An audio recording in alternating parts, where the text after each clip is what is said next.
this is an iHeart podcast. Guaranteed human. Hey, psst. You didn't hear this from me, but Normal Gossip is back for its 9th season. Join me, Rachel Hampton, as I share the juiciest gossip from the real world with some very special guests. This season, we're bringing back some old friends, a Radiotopia buddy, and for the first time ever, a Nobel laureate. That's right. We have Malala on season 9. Normal Gossip is out on all your favorite podcast platforms.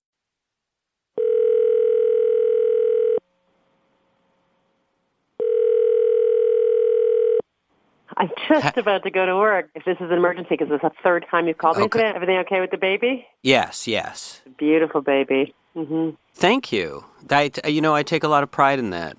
God, he's 9 months old now. Bye-bye. But Bye-bye. Okay, I will respectfully let you go because I don't want to... There's nothing respectful about you, Johnny, because I told you 6 months ago I don't want to be on your show anymore. Well, hang on a second. And here you are calling me, and I picked up the phone Wait. thinking it was about something else, but it's not. You had said to me that you didn't want to be in the introduction to the episodes, right? What if I were to tell you that this isn't an episode, it's a pre-episode? Oh, God. What's the difference? Well, because it's not going to be a canonical episode. Really, it's an anticipation of the second season. No. And there isn't going to be another episode coming out for an entire month, so it's very pre. John, I don't want to be on the show, period. You're not listening as usual. The floor is yours. I'm listening. John? Yeah.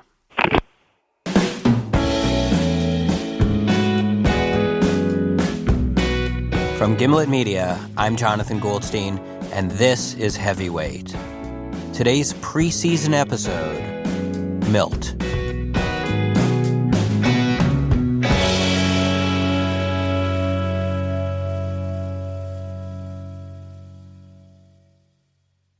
You have one new voice message.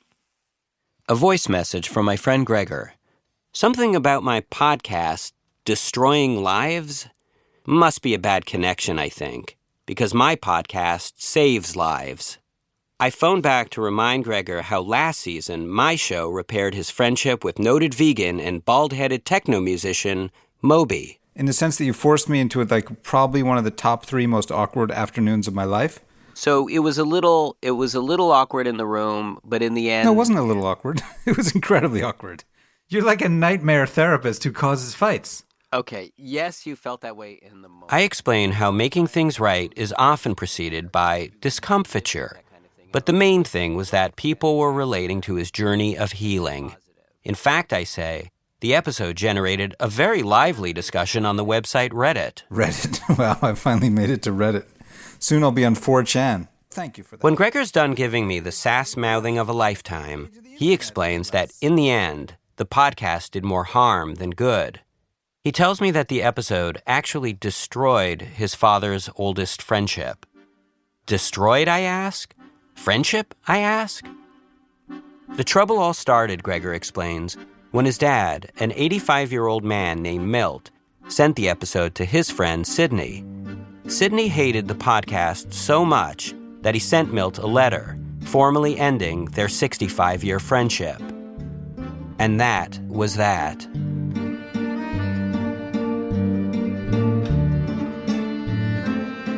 According to Gregor, Sydney is a genius and couldn't believe Milt had the audacity to disrespect his intelligence and remaining time on Earth by recommending such a truly terrible podcast. In the time he spent listening to the episode, he could have done something brilliant. Sydney's a professor, the author of countless academic articles, and according to Gregor, a true literary scholar. A Joycean scholar, as in James Joyce? As opposed to Joyce DeWitt, who played Janet on Three's Company. Anyway, very, very intellectual guy. Right. He does not suffer fools. He's very much inclined to dress people down, set them in their place, that kind of thing. I had ample experience with that kind of thing. Case in point, Gregor proceeds to tell me, in painful and gratuitous detail, what Sydney thought of my podcast. Certainly the sound of your voice could make him angry. Among other things, he thought it jejune, middlebrow, and nothing but a load of chit-chat. As with a lot of things that says, I kind of agree with him. It is just chit-chat. I mean, the podcast was just us talking to each other. It's not but I mean, Socratic dialogues. I mean, all that was two guys talking, right? Well, I think, yes, that's empirically true. But I mean, if you're a guy who's going to be like, hey, Socrates talked, I talk, I'm Socrates, then I don't think I can get any point through to you at all. Gregor says the letter hit Milt hard. He's lately been taking his meals alone in his office and not speaking much to anyone. It's hard for me to imagine how my show could end the friendship. Sure, there were podcasts that could. I'm all but positive the TED radio hours destroyed tons, maybe even a few marriages. But not Heavyweight. My Heavyweight couldn't hurt a fly. And so I want to see proof. I insist Gregor send me a copy of this breakup letter, which he does. I'm going to read. We're going to go through the letter, okay? We're going to parse through the letter, all right? Sure. Okay, here we go. So it starts off where he says, after our exchange... Without so much as a Dear Milt, the letter launches into a list of complaints written in the style of an academic monograph, replete with annotation and appendices. And then in parentheses, see poem about friendship. References to previous correspondence. So he quotes from an email sent 11 years earlier. Yeah, okay, so here it is. Hi, Milt. And second references to age-old intellectual turf wars. Not understanding the neurotic elements of the battle about the school superintendent. Okay, so this is a whole other thing. There are numbered sections which contain lettered subsections. Bracketing number C, so he goes back to subsection C. Bar mitzvah. I had invited you to my grandson. And finally, there it is, like Gregor said, the stuff about Heavyweight. To quote subsection J... Jay, you sent me the link to a radio program Greg was on. I have listened to similar programs when I was driving. Very rarely, if ever, did I stop my reading or writing to listen to what I call chit-chat programs. Seeing that chit-chat thing in black and white was especially piquant. But as we read through the letter, it becomes apparent that this friendship has bigger problems than my podcast. According to Sydney, while he always asks after Milt's family, Milt never asks after his. And while Sydney attends Milt's family functions, Milt doesn't attend his. And although Sydney takes an interest in Milt's work, to quote Sydney, when I dedicated a published article to you, I quoted William Carlos Williams, So Much Depends, to which you replied that it reminds you of the adult pads, depends, so much for the dedications. It seems Sydney isn't so much upset about having listened to an episode of my podcast as he is about having listened to an episode of my podcast starring Milt's son, Gregor, because yet again, Sydney was being asked to care about Milt's family in a way that was never reciprocated. Sydney's real problem, it seems, is that he's always asked to look and listen in on Milt's life without being seen and heard himself. Although the letter reads like a legal deposition, by the end, Gregor and I come to see it as something else, an outpouring of 60 years' worth of hurt feelings.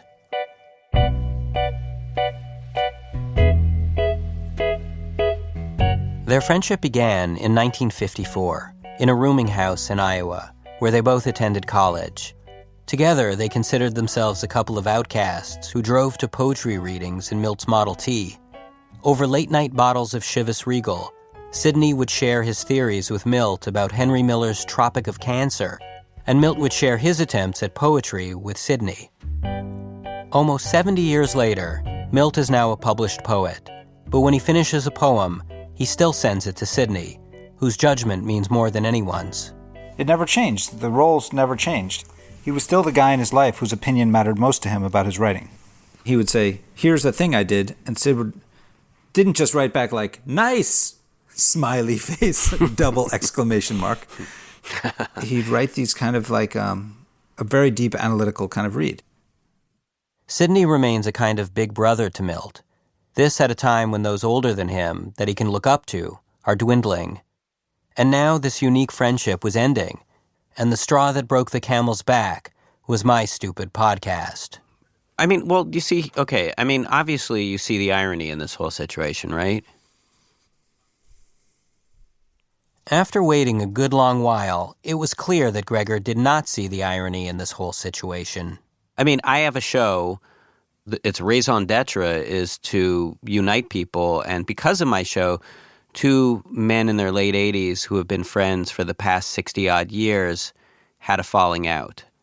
I mean, the end of Sid's letter to my dad said, go shove off. It wasn't a falling out. It was, this is the end. I'll never speak to you again. And as far as you having a radio show that brings together, I always thought you're a disputatious character. I think my track record speaks for itself. Your track record? You get into like a tussle with a raccoon on the way to the liquor store. You're never going to have any success with anything. No. I don't mean to discourage you. Do you think that, maybe I could do something to help? Okay, here we go. Here we go. Because, helping old men like this is sort of what I do. Every one of your ideas is worse than the previous one, and you're building the terrible idea pyramid. Well, you want to try calling your dad? We're almost to the top. Let's call him together. And now we're at the top. Like all Jewish men of a certain age, Milt probably hasn't answered a telephone in close to 50 years. Hello? As expected, Gregor's mom picks up. My grandchild, Greg's son, said when he heard about this, he said, when a person is older, he needs more friends, not less. That's nicely put.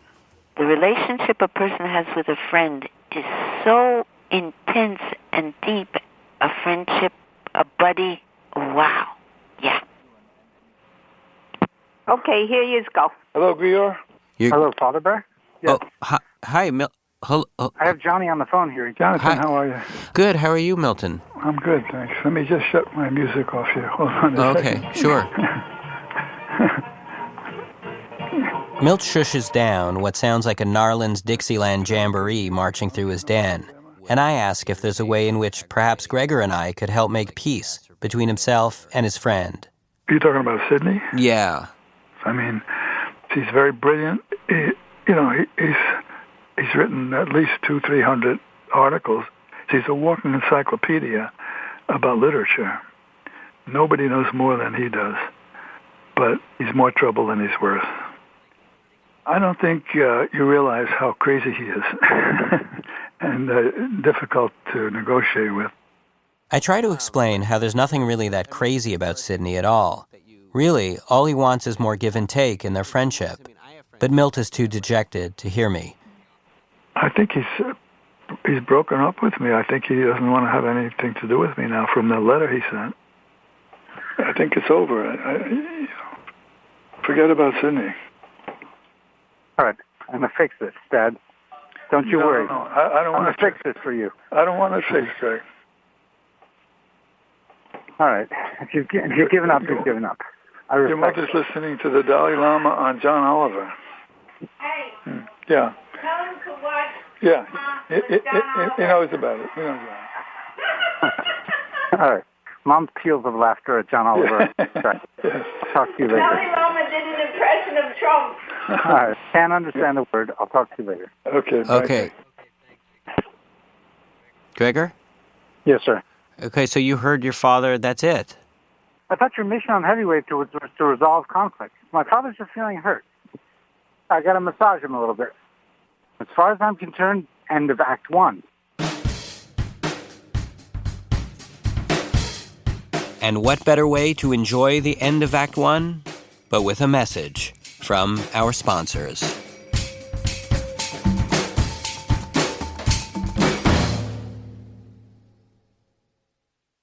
Hi, Kyle. Could you draw up a quick document with the basic business plan, just one page, as a Google Doc, and send me the link? Thanks. Hey, just finished drawing up that quick one-page business plan for you. Here's the link. But there was no link. There was no business plan. I hadn't programmed Kyle to be able to do that yet. I'm Evan Ratliff, here with a story of entrepreneurship in the AI age. Listen as I attempt to build a real startup run by fake people. Check out the second season of my podcast, Shell Game, on the iHeartRadio app or wherever you get your podcasts. How was I going to fix this 60-year-long friendship? Sydney's letter was an emotional plea that begged for an emotional response. But according to Gregor, his dad Milt just isn't that kind of touchy-feely guy. He's not a card giver, a bar mitzvah goer. Milt didn't even bother attending Gregor's graduation, saying he didn't get all the hoopla. In fact, the only time Gregor catches a glimpse of his dad's emotional side is when he's sharing his poetry. He'd be doing public readings of his poems at, various events that I'd go to. Yeah. And I'd say in 10 of those, in 4 of them, he'd break down crying and someone, sometimes me, would have to step in and read his poem. And then I started to realize that He was using poetry as a conduit or as an excuse to open the faucets in his emotional core to be emotionally expressive. Sometimes expressive to a degree that makes Gregor uncomfortable. He'll send me a poem written about my mother to me. You know, it's not exactly erotic poetry, but it's not exactly not erotic poetry. What do you mean? Like, give me an example. You know, it's like, I wake to the yawning cavern of your body, and I'm like, okay, I have to stop reading. Milt's written about his wife, his kids, and his grandkids. It made Gregor wonder, had Milt ever written a poem for Sydney? We phone Milt back and ask. Not that I'm aware of. But you wrote 7,000 poems. You never wrote a poem about Sydney? No. But the question must have planted a seed in Milt's mind. A few days later, I receive a phone call from Gregor. His dad had sat down and written a poem especially for and dedicated to Sydney. I'm so excited, I can't even wait to finish my cream cheese and jelly sandwich before conferencing us all back together. Hi, Milt. How are you? Good. How are you doing? Well, I'm fine, thank you. So I hear that you wrote a poem, Gregor was saying, about Sid? Yes. Normally, Milt mails his poems to Sydney to get his feedback. In recent years, emails them. But I ask if with this personal one, he'd be up for phoning Sydney and reading it to him directly. In this way, Milt would be making himself vulnerable with a grand gesture. I was imagining something along the lines of that scene in Say Anything, where the shiftless half-wit kickboxer holds a boombox over his head. But instead of a boombox, it'd be a telephone. And instead of a young couple, it'd be two very old men.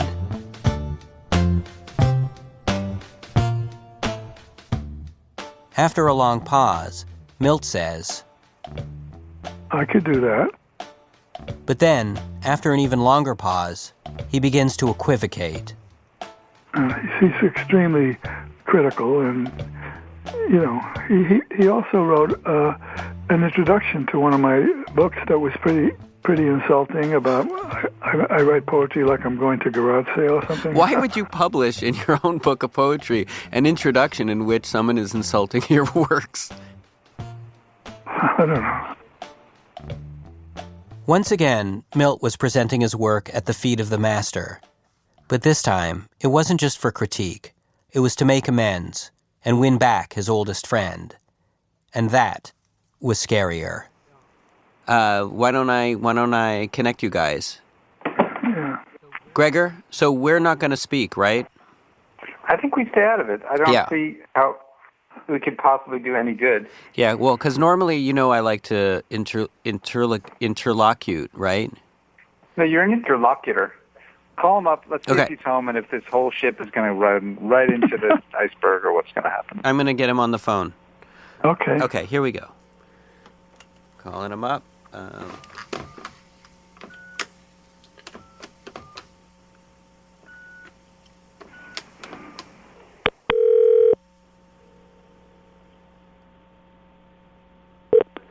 Hello? Hello? Hello? Hello? Hello? Yes. Who is this? This is Milt Ehrlich. How are you? Who is this? Milton Ehrlich. Milt Ehrlich. How are you? Okay. Great to hear from you. Okay, hold thank you. on. Okay, thank you. Thanks.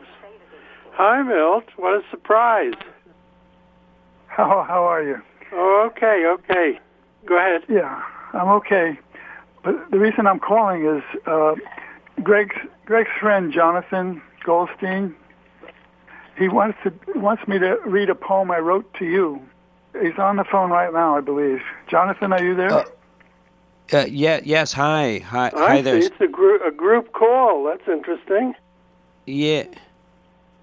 Not only had Milt immediately forgotten our game plan, but he'd also yanked down the curtain to reveal lurking in the wings, Sydney's least favorite podcast host. But fortunately, before Sydney could start critiquing my work, Milt begins. Comment or interrupt anytime you want. The poem is called "The Iconoclast," and I wrote it in homage to Sydney F. Okay. Words flow out of their mouths like tropical birds. Chivas regal on the rocks. Fellow thinkers and fellow feelers struggle like sweating sumo wrestlers with a question. How do I live the right life? In impassioned all-night arguments, delight in the tropics of Henry Miller and the naked honesty of Molly Bloom's soliloquy. Utopianists, rebel outsiders, longing for communion and community. The end. Hoping to change the mind-numbing deadness of schools, stamping out a mass of men leading lives of quiet desperation, where men in suits sit with glazed eyes, transfixed by screens, howl for coffee or Coke, waiting for long Sunday afternoons, a transformation where killing stops and the dazzling spectrum of consciousness allows one to become more fully human. As slender fingers of the sun seep into their chamber, they solemnly tread home, knowing the struggle to awaken a moribund culture has only begun. That's the poem. I'm not quite sure. I mean, it's the kind of poem that has so many references to my life. Yeah. Until now, he thought nobody noticed. If it weren't so long, I'd have it on my tombstone, you know? Do you feel touched hearing this poem? Oh, of course I do. Yeah. Of course I feel touched by it. I mean, it's not simply a poem that was delivered. The vehicle was Milt Ehrlich. I mean, he brought it to me. And that carries 1,000 years of conversations and walks and talks and things like that. So hearing Milt's voice delivering this poem, the weight is a serious weight. It's a major weight. And that's terribly important to me. Well, thank you for helping to make me a better poet. Yeah, you know, we're at a new phase. Yeah. New phase. Okay. Okay.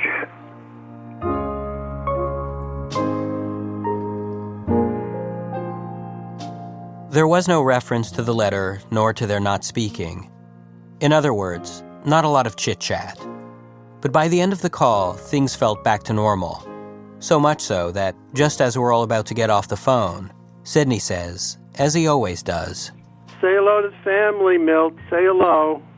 To which Milt says, as he always does, Say hello to who? nothing much of anything. But today, Sidney doesn't seem too bothered by it. Bye-bye. Bye-bye. Okay, right. thanks. Bye-bye. Okay. Bye-bye. Bye-bye. Bye. Bye-bye.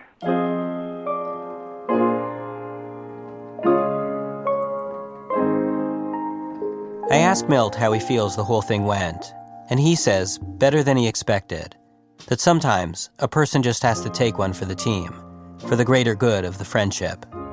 You know, one of the essential things about friendship, and I've written several poems about it I can send to you. Sure. That there's always one partner in the friendship that values it more and wants it to work more. It's like in marriage. There's always one part of the marriage that loves the other person more, and because they love the other person more, they can tolerate being loved less. It's the same thing in friendship. Although I don't ask him outright, I get the feeling Milt is saying that, in his friendship with Sidney, he's that guy, the one who's loving more and trying harder. But I'm also sure that Sidney, at that very moment across town, is thinking some version of the same thought. And maybe in all friendships, if you ask who's getting the raw end of the deal, the answer is inevitably, I am. But But if the friendship has a fighting chance of lasting more than 60 years, that answer will also contain some version of, but it's worth it.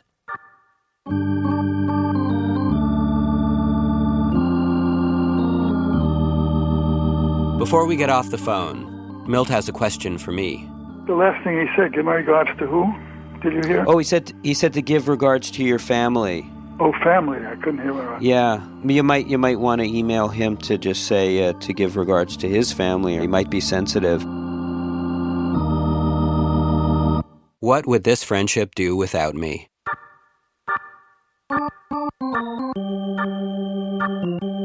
Okay, thank you, Jonathan. Okay, take it easy. Bye-bye. Sure. Bye-bye. Hey, Gregor? You still there? Yeah. I'll be the first to admit it. I didn't think it would go as well as that went. I have to say, do you see any parallels in your dad and Sid's relationship and our relationship? I mean, I think Sid's a genius and I'm a genius. I'll take that. Let me ask you a question. Did you know that I recently had a baby? I think you mentioned that. Do you know his name? What, are you deposing me? You've never listened to an episode of Heavyweight. I don't like those earbuds in my ears. They hurt my ears. Do you think we're going to end up being friends for the next 60 years? You'd be 115. Can you imagine you at 115? You're already you're 115.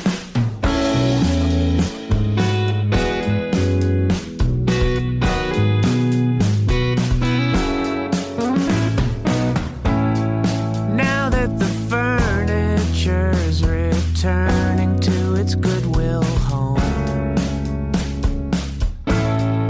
Now that the last month's rent is scheming with the damage deposit, take this moment to decide if we meant it, if we tried, or felt around for far too much from things that accidentally touched. Heavyweight is hosted and produced by me, Jonathan Goldstein, along with Kalila Holt. The senior producer is Caitlin Roberts. Editing by Alex Bloomberg and Jorge Just. Special thanks to Emily Condon, Stevie Lane, Wendy Dorr, Kate Parkinson Morgan, and Jackie Cohen. The show was mixed by Matthew Bohl, with assistance from Kate Belinsky.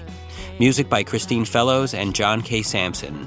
Additional music credits for this episode can be found on our website, gimletmedia.com/heavyweight. Our theme song is by The Weaker Thans, courtesy of Epitaph Records, and our ad music is by Haley Shaw. Follow us on Twitter @heavyweight or email us at heavyweight@gimletmedia.com. Our season begins on October 26th. On walls that we repainted white.